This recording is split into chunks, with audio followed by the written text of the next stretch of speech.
What's up guys, this is Merc Music and I have some new Battlefield 1 stuff to show you. Pretty much every Battlefield 1 video I've made recently has been closed alpha conquest on San Quentin's Scar. But the clips in this video are going to be very different. Well, not really. It's actually just domination on Scar. And honestly, I enjoyed Conquest a lot more than domination. I did a lot better when I was playing Conquest, but I still have some really cool stuff to show you guys. A lot of the stuff I'm about to show you guys is not serious gameplay, it's more like fails, funny stuff, possibly some glitches, Easter eggs, secrets, a ton of really awesome new stuff. So yeah, let's get into this. On the map Scar, there's barbed wire spread all over the place. But it's really important to keep in mind that this barbed wire is not just placed in random locations, and you definitely need to be very careful when you're navigating the map. When I was playing, I just happened to get out of a very heated gunfight, and I accidentally stepped on some barbed wire, and it said that I was torn to shreds. My initial reaction at the event was, Are you fucking kidding me? But the truth is that the barbed wire on the map is spread out tactically, and it makes you think more about how to navigate the map properly. But if you're sick and tired of getting tangled in barbed wire, you can destroy it with explosives. Now, as far as it goes for glitches and glitchiness, we really didn't experience it too much. But it was pretty funny because every so often you would see a floating player after they would die. I think this is mostly due to the fact that the game is in the alpha stages, and some of these animations are just placeholders. So if you guys see any weird shooting animations, melee animations, and death animations, it's mostly due to the fact that the game is not fully developed yet. I have definitely seen a good amount of concerned comments about the animations, and I just want to reassure you guys that this is alpha gameplay, so these are most likely just temporary animations. Or at least they're not fully complete. Either way, seeing a floating player is really not that big of a deal. You might see some nerd complaining saying, "Oh my god, it's ruining my immersion." I honestly just find it hilarious. But this little glitch that Doom49 and I found might be worth looking at. Doom and I discovered that you can actually boost players up in Battlefield 1 like you can in CSGO. Although it is rather difficult and you probably won't be able to do it in too many spots. At first I tried crouching to see if he could jump on top of my head and he couldn't. But after a few more seconds of squirming around, I decided to prone out in a corner and he was able to jump on top of my head and get to a spot he normally couldn't get to. But shortly after, someone decided they wanted to try to level the building, so we got kind of scared and decided to just ditch. But as far as it goes for boosting players in different spots in Battlefield 1, right now it is possible. But again, this is alpha footage, so I'm not sure if this is going to stay. I found it to be kind of cool, and as long as it doesn't break the game and it remains to be tactical, I don't see a problem. We'll just have to wait and see how this plays out. Now at the Battlefield 1 capture event, I was looking at other people's screens and I noticed that they were changing the field of view. So I decided to go to the settings and bump it up. By default, we were playing at 70, but I decided to bump it up to 106. And honestly, it really threw me off at first. I think that was due to the fact that Battlefield 1 was very new to everyone that was playing there, and everyone had to play at the standard field of view for a while. But I kept tweaking the field of view, I kept increasing it, I kept decreasing it, but ultimately turning the field of view all the way up was hilarious. I don't know why, but it just looked really funny to me when I was mantling different objects, and especially when you do a bayonet charge, because for whatever reason, when you do a bayonet charge on max field of view, your arms are just like detached. I'm sure that's something they can easily polish when the game's fully out, but it just looked way too damn funny. But when it comes to gun-on-gun combat, the bayonet charge is definitely a very fun but useful and tactical feature, and they definitely need to smoothen that out. Again, we were advised to not really mess with too many of the video settings, so they most likely weren't ready for anyone to play on a very high field of view. So it's not fair of me to have any complaints about weird field of view issues. Now, one thing I absolutely love about Battlefield 1 is how tense the gunfights can get. Some of these gunfights remind me of some of the awkward gunfights I used to have in Call of Duty 4 and World at War. This is mostly due to most of the weapons in the game having low ammo. When you run into a large group of enemies, or even if you miss a bunch of shots, you'll find that you need to switch from your primary to your secondary pretty often. And sometimes you'll run out of secondary ammo, and then it comes down to having to hit someone with a shovel. Or you can switch back to your primary weapon and go for a bayonet charge. This makes for very interesting and dynamic gunfights in Battlefield 1. But sometimes shit will happen and you just won't understand what the hell is going on. And I love how chaotic it can get sometimes. I went back and watched all of my footage and I named this clip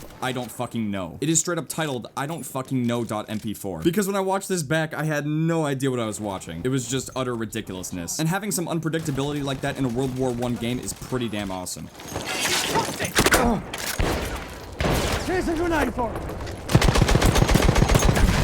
I killed myself. I done goof. I'm so sorry. One thing that was really cool about having this much time to play Battlefield 1's multiplayer alpha was seeing people use a lot of different things in the game. I started to notice that some players were switching out frag grenades for gas grenades. When you see an enemy gas grenade, you definitely want to put that gas mask on because you're going to lose health quickly. But once you have your mask on, do your best to get away from the gas and then take it off because it does reduce visibility, and as far as we know, it actually prevents you from aiming down sight. I can't confirm if that's totally true because in this clip when I tried to ADS, my crosshairs did tighten a little bit, and I was actually able to get some pretty nice shots with the Russian 1895.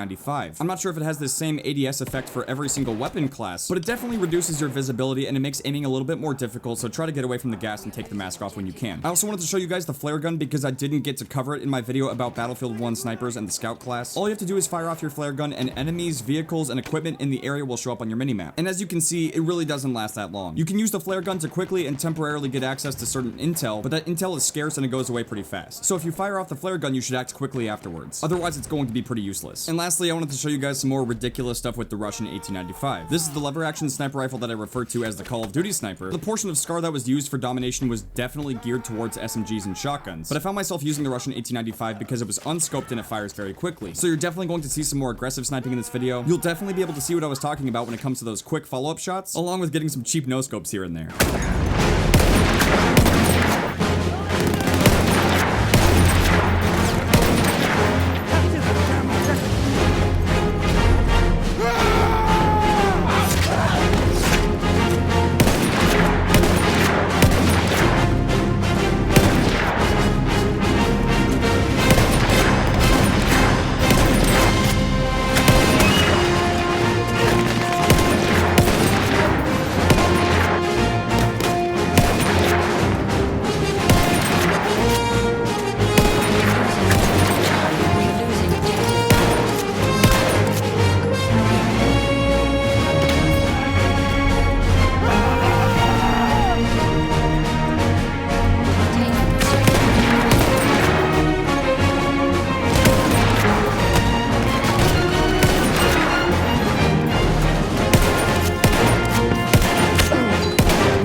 I love this sniper so much, and the Battlefield 1943 theme song. But yeah, as far as it goes for playing domination on SCAR, it really wasn't my cup of tea. I know that might sound kind of weird coming from someone who primarily plays Call of Duty and loves gun-on-gun warfare, but I enjoyed playing Conquest more because it was more spread out. Again, that's just my opinion, and I'm sure some of you guys will love playing domination in Battlefield 1. But yeah, that's all I've got for now. I hope you guys enjoyed this video. If you guys did and you'd like to see some more Battlefield videos, make sure to drop a like, and I'll see you guys later.